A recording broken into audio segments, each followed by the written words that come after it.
Happy Veterans Day, everyone. Here in Hawaii and across the country, grateful Americans are honoring those who have served and continue to serve in the armed forces to keep our country safe and free.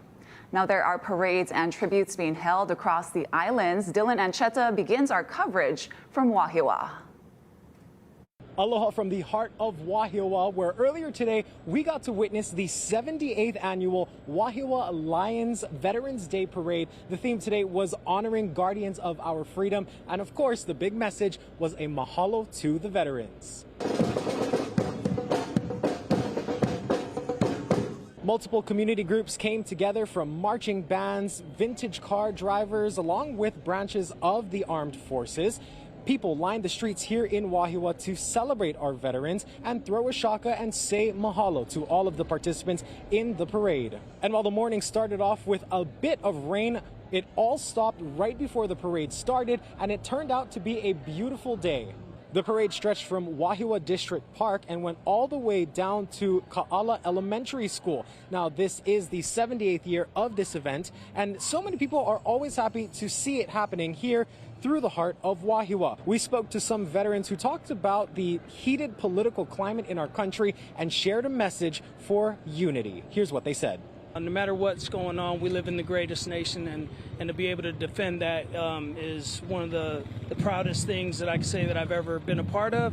And then hopefully that, you know, our youth can continue to grow and understand that and know that this is definitely the greatest nation on earth and worth defending. I think every veteran in our country needs to be recognized and remembered. I think that brings out a trust and a love, that all aloha, we all get together. I think it just all works together better if we remember. The community comes together to say thank you to our veterans. I'm Dylan Ancheta, and I'll take you to Wahiawa coming up. And at 4:30 this afternoon, a sunset ceremony at the Battleship Missouri Memorial will commemorate the 70th anniversary of Veterans Day. Today, service members and their families will also get free admission to the Battleship and Pearl Harbor Aviation Museum and the Pacific Fleet Submarine Museum. Now, for a full list of special events and deals, head to our website, hawaiinewsnow.com.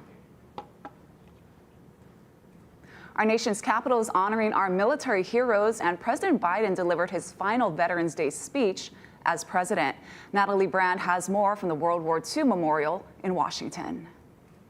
President Biden paid tribute to what he called the greatest fighting force, marking his final Veterans Day as Commander-in-Chief at Arlington National Cemetery. It's been the greatest honor of my life to lead you, to serve you, to care for you, to defend you, just as you defended us. Generation after generation after generation. At the World War II Memorial, generations of veterans reflected. What I did was what was expected of me. Veteran Roy Mullen, now 100, joined the Marines at age 17 to fight in World War II. I am extremely proud of having done what I did. And I think of all of the guys that didn't come back. But I'm just glad to be alive. Gratitude shared by veterans of later conflicts. Gary Roach served during the Korean War. When I got there, all I had to do was keep what they'd already done. The Roach's son is currently serving. We pray for him every day. We live in a free nation. We want to keep it that way, and it's because of these veterans that we're able to do that.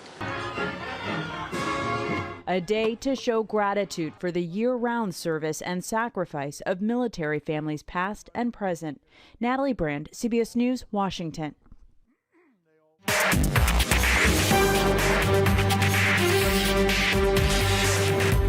On the Big Island, a man and woman were killed after a crash in Volcano. It happened early Saturday morning at around 1:15 a.m. That's when a Jeep crossed the center line on Highway 11 and hit a car head on. Now, both people in the car, a 54-year-old man and a 48-year-old woman, both from Volcano, later died at the hospital from their injuries. The Jeep's driver, a 39-year-old Kona woman, needed to be airlifted to Queens Hospital on Oahu. She remains in stable condition. Now, police believe she may have been using drugs and was not paying proper attention on the road. A negligent homicide case is now open. Well, a suspect is in custody in connection to an apparent stabbing in Pearl City. The suspect is a 26-year-old male. He was arrested at around 6:30 p.m. near the intersection of Kamehameha Highway and Kuala Street. We're told a 61-year-old man was attacked at an apartment complex there and suffered several cuts.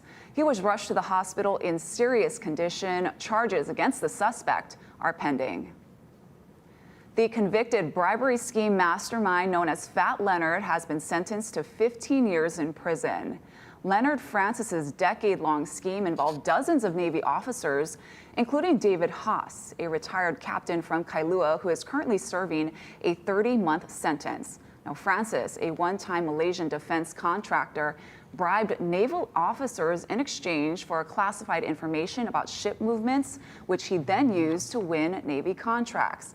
Now, in addition to prison time, Francis has been ordered to pay $20 million in restitution to the Navy and a $150,000 fine. He also has to forfeit an additional $35 million in what prosecutors call ill-gotten proceeds from his crimes. A free service that tracks spreading wildfires and sends out alerts is now expanding to Hawaii. As Eddie Dowd reports, it comes after years of successful use in other U.S. states. It's called Watch Duty, a free app for your phone that sends brush fire notifications for up to 4 counties. Currently, it's being used in 14 states with more than 3 million users. That service has now arrived in Hawaii. The nonprofit started back in 2021 with a mission to use technology to get information out to people faster. There are more than 200 volunteers nationwide who help report and track fires. They include retired dispatchers, firefighters, and first responders. They monitor radios, wildfire cameras, satellites, and other public sources of information.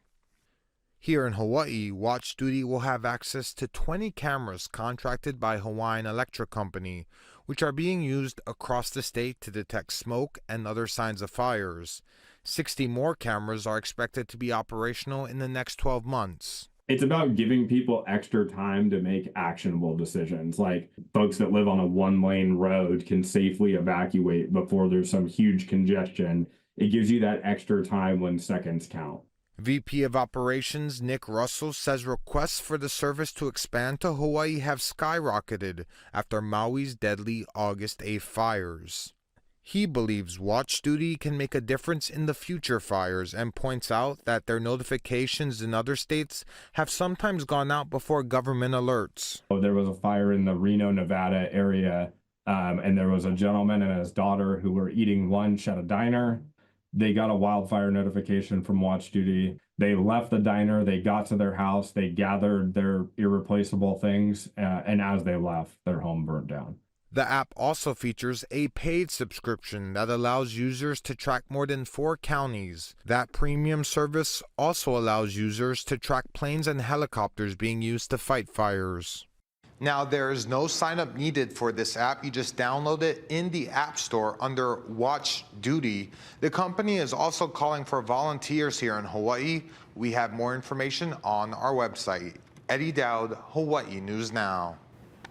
Meanwhile, wildfires on the East Coast have turned deadly. Officials say an 18-year-old Parks employee was killed helping firefighters. As Tom Hansen tells us, drought conditions have led to hundreds of fires in recent weeks.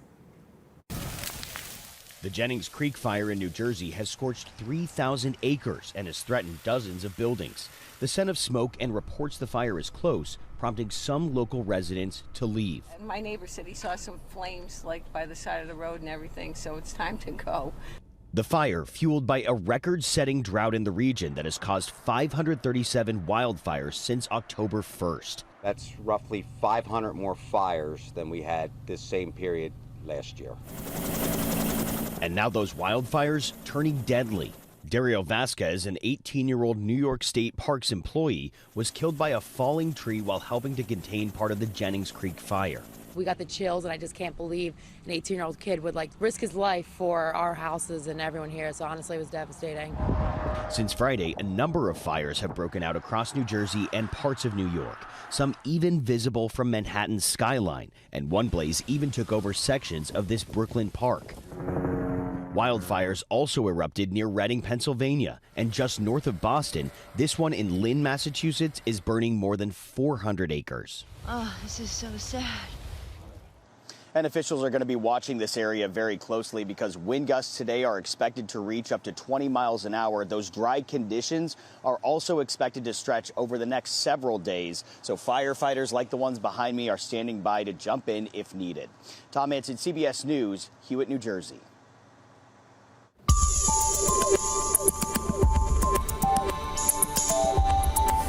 And happy Monday, everybody. We're taking a look at our swell forecast because we're tracking two different swells. One that's been arriving today. You can see right there. It's moving across the island chain as we go forward throughout the rest of Monday evening. This one's near advisory level, not quite high enough for advisory conditions on north and west facing shores. But if you look off to our northwest, we're tracking another larger swell that's going to arrive late Tuesday night for Kauai and the rest of the state throughout early Wednesday and Thursday. You can see this could be near advisory conditions on north and west facing shores as well. We'll be on the decline as we're going into Thursday and Friday. Taking a look at some of the numbers for this afternoon, north and west facing shores out there around 10 to 14 feet, west facing shores 7 to 10 feet, south facing shores a little bit small and choppy out there on east facing shores. High surf is going to be the story this week alongside breezy trades. Coming up in my full forecast, I'll give you a look at our island by island surf outlook, and we'll talk about the gusty trades expected later this week. President-elect Trump has picked a border czar to carry out mass deportations. I'm Cristian Maravidas in West Palm Beach, Florida, with who else is set to join the new Trump administration. Also ahead on This Is Now, the jury reaches its verdict in the trial of an Indiana man accused of kidnapping and murdering 2 girls who were on a hike. We'll take you to the courtroom in 2 minutes.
program. Christian Benavides has more details from West Palm Beach, Florida. We will begin the largest deportation operation in American history. President-elect Donald Trump's vow to begin deporting undocumented immigrants helped sweep him into office, and now he's putting the people in place to make it happen. Trump posted Sunday on Truth Social that he is naming former ICE Director Tom Homan as his border czar. Homan defended Trump's signature pledge on 60 Minutes last month. I've seen one estimate that says it would cost $88 billion to deport 1 million people a year. I don't know if that's accurate or not. Is that what American taxpayers should expect? What price do you put on national security? Is that worth it? Homan recommended the zero-tolerance policy during Trump's first administration, resulting in undocumented immigrants being separated from family members who were citizens. He told 60 Minutes this time will be different. Is there a way to carry out mass deportation without separating families? Of course there is. Families can be deported together. CBS News has also confirmed Stephen Miller, a vocal advocate for strong immigration policies during Trump's first term, will be Deputy Chief of Staff for Policy. Neither Holman nor Miller need Senate confirmation, but Trump is pushing for the new Republican-controlled Senate to move quickly to confirm the rest of his cabinet. Thank you for coming here today. That includes New York Congresswoman Elise Stefanik, who will be leaving Capitol Hill to serve as U.S. Ambassador to the United Nations. Christian Benavides, CBS News, West Palm Beach, Florida. Princess Kate attended her most high-profile public event since she began cancer treatment earlier this year. Now, she appeared with other royals over the weekend at an annual memorial service for Britain's military veterans. Lee Canary has more. Bands marched to the cenotaph, the empty tomb in central London, where the King, a record 8 prime ministers, and the princess on a balcony paid tribute to fallen soldiers. On Remembrance Day, Britain commemorates the end of the First World War and honors those who fought for their country. The Princess of Wales chose the event for her most public return to duty since a fight of her own. It has been an incredibly tough couple of months for our entire family. Kate was diagnosed with cancer in March and spent 9 months undergoing chemotherapy. Now cancer-free, this is a slow return to work for one of the most popular royals. How fabulous of her to be brave. She's been very, very brave. Kate's on a road to recovery. The family, however, may need more time. Prince William said this year was probably the worst of his life in a recent interview, and that's saying something. His wife and father both diagnosed with cancer and severed ties with his only brother. And the Queen, Camilla, was absent from the ceremonies, the palace said, with a chest infection. This princess has never missed a Remembrance Day ceremony since she married William 13 years ago. Her style changes ever so slightly, but she's always wearing the poppy, a flower as steady a tradition in Britain as the royals themselves, a symbol of hope after a season of pain. Lee Canary, CBS News, London. Still to come, how world leaders are preparing for a drastic shift in America's climate policy under the incoming Trump administration. We'll take you to the United Nations Climate Change Summit when we come back.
More than 200 countries are coming together for 2 weeks of talks about the future of climate change. But much of the buzz at the COP29 summit is about how America's climate policies might shift with the election of Donald Trump, who disputes climate change and its impacts. Tina Kraus reports from London. The United Nations Climate Change Summit is underway in Azerbaijan. We must now demonstrate that we are prepared to meet the goals we have set ourselves.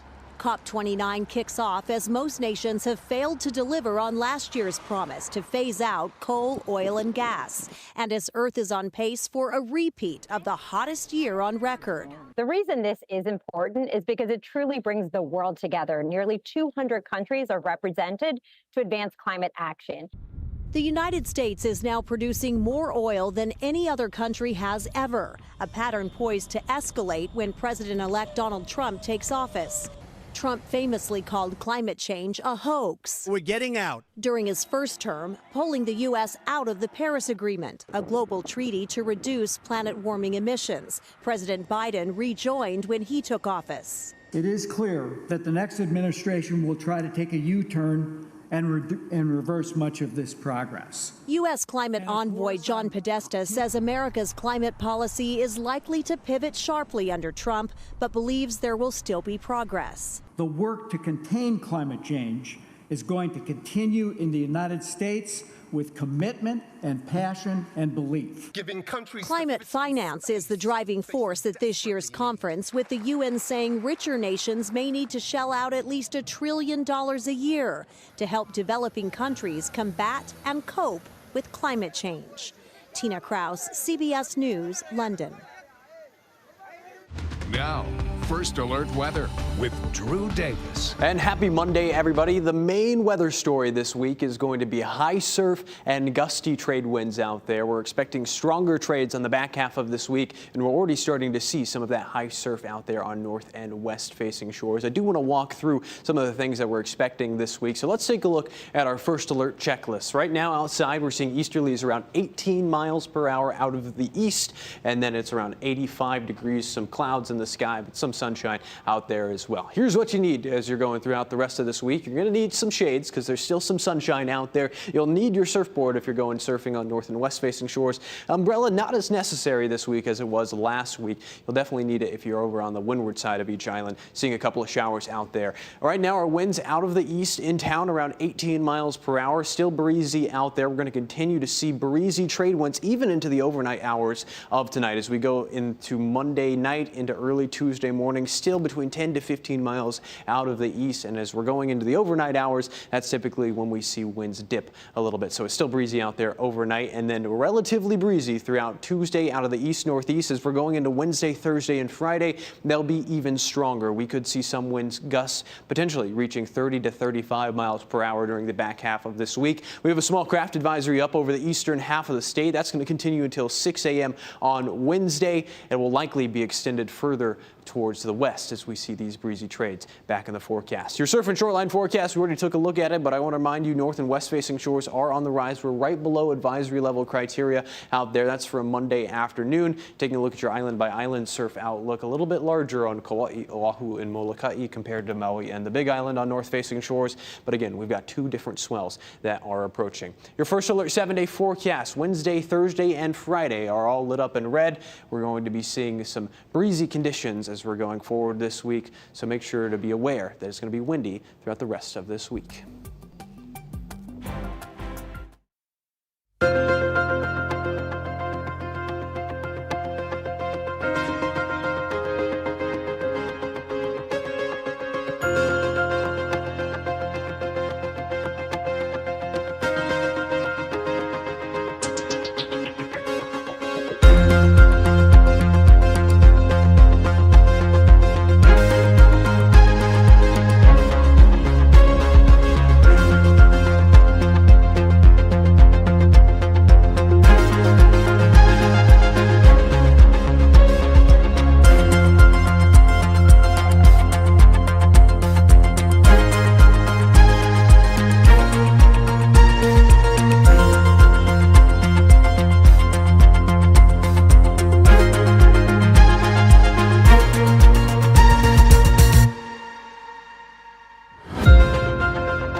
have noticed this is now looks a little bit different today. Yeah, we have a new set, we have a new team as we continue to bring you the latest headlines and updates on your lunch break. So this is now has come a long way. I'm scared to see what this video is. Since we began streaming on Hawaii News Now's Facebook page back in 2019, we started in the newsroom, we moved to the control center, which you see here, and then to the digital center, and now we're in our new home here in Studio B. So the show is the brainchild of my former co-host there, Jonathan Safi, and really began as a way to keep people informed during the day as COVID-19 spread and eventually shut the world down. So we launched on television in August of 2020, and we still have a very loyal following on Facebook. So this is the new era of This Is Now, and we're super excited for it. Drew, we love that you're doing live weather for us. I'm super excited. I didn't realize This Is Now is so young. It feels like a staple. It's only since 2019. I know. Yeah. It's crazy. Thanks for tuning in and sticking with us throughout the years.